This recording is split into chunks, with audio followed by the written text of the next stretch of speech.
지난 시간에 이어서 오늘도 10개의 증후군을 살펴보겠습니다. 여러분의 상식도 늘고 또 시험 문제도 맞히시기 바랍니다.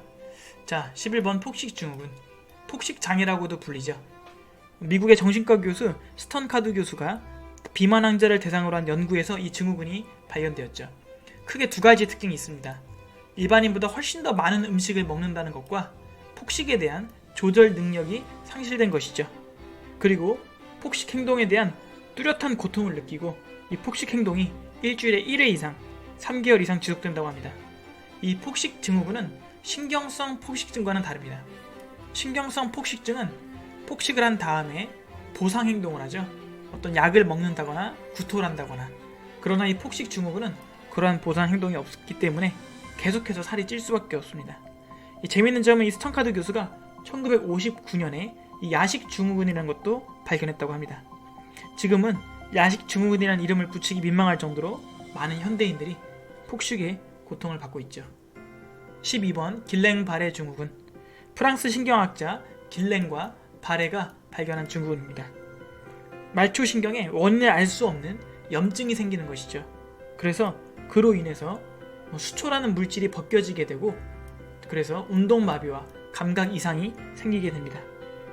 환자의 85%는 1년 이내에 회복이 되지만 약 3%는 다시 재발한다고 합니다. 요즘 백신의 부작용으로 이 증후군이 발생했다라는 추측도 있습니다. 13번 클라인-레빈 증후군. 잠자는 공주 증후군이라고도 하고요. 반복성 과다수면증이라고도 합니다. 원인은 밝혀지지 않았지만 뇌 이상으로 추정되고요. 과다한 수면과 과다한 음식 섭취, 행동 이상 등의 증세를 가지고 있습니다. 하루에 식사와 용변을 제외한 18에서 20시간 정도의 수면을 취하게 되죠. 1년에 1회 이상, 무려 10회까지 재발하는 경우도 있다고 합니다. 14번 앨리스 에크봄 증후군. 우리가 흔히 하지불안 증후군이라고 부르는 것이죠. 국내에서 성인의 5% 이상의 유병률을 보이고 있고요. 다리를 움직이지 않는 동안에 불편감과 불쾌감을 느끼는 것이죠. 또한 다리를 움직이고 싶은 충동을 느낍니다. 다리를 움직이면 증상이 완화되며 낮보다는 밤에 더 이것이 심해집니다. 약물 치료나 스트레칭이 도움이 된다고 하고요. 카페인은 해로울 수 있다고 합니다.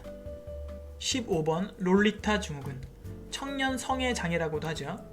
미성숙한 소녀에게 정서적 육체적인 집착을 하는 성적 도착이라고도 할 수 있겠습니다. 러시아 출신 미국 작가인 블라디미르 나보코프의 소설 롤리타에서 유래된 것이고요. 이 소설의 남자 주인공이 어린 소녀에게 보였던 성적인 집착과 도착을 가리켜서 이 롤리타 증후군이 생겨났습니다.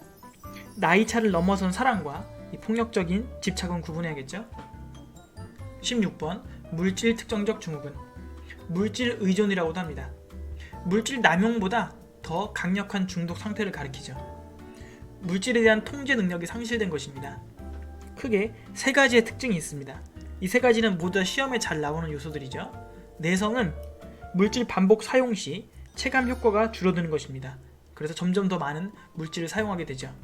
금단 증상은 물질을 줄이거나 멈추었을 때 신체적 정서적 갈망으로 인해서 고통을 느끼는 증상이고요. 강박적 사용은 물질이 자신에게 피해를 주는 걸 알면서도 계속해서 반복적으로 사용하는 것이죠. 17번 코르사코프 증후군. 건망 증후군이라고도 합니다. 러시아의 정신병리학자 세르게이 코르사코프가 발견한 것인데요. 알코올 중독이 뇌 손상을 일으키는 것을 발견한 증후군입니다. 이것은 순행성 기억 상실증을 동반하는 경우가 많아서 어떤 상실 이전의 기억은 보존하지만 상실 이후의 기억은 보존하지 못합니다. 또 자신에게 생긴 기억의 공백을 채우기 위해서 허구적인 이야기를 지어내는 경우가 많고요. 매사에 무관심하고 무심한 그런 특징을 가지고 있게 됩니다. 이 증후군을 통해서 음주가 얼마나 위험한 것인지 다시 한번 생각해 보게 됩니다. 18번 투렛 증후군. 투렛 증후군은 다발성 운동틱과 음성틱을 복합적으로 가지고 있는 것이고요. 유전적인 요인과 환경적인 요인이 둘 다 가능합니다. 특히 임신 기간 동안 자궁 내에서 환경적인 요인에 의해 아기에게 발생할 수 있습니다.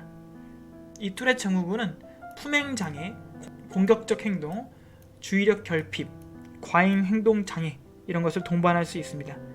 일반적으로 환자는 심한 놀림감이 되기 쉽기 때문에 정말로 안타까운 그런 증후군인데, 이 증후군을 사칭해서 기부금이나 SNS 수익을 뜯어내는 나쁜 인간들이 있으니 참 안타까울 따름입니다.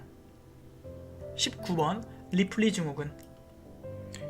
미국의 작가 하이스미스가 1955년에 쓴 범죄소설 재능 있는 리플리 씨에서 따온 말이죠. 주인공 리플리는 재벌 아들을 죽인 뒤에 자신이 그 사람으로 살면서 결국 범인으로 검거되면서 비극은 마무리가 됩니다. 이처럼 리플리 증후군은 현실 세계를 부정하고 허구의 세계를 진실로 믿으며 생겨나는 증후군이고요.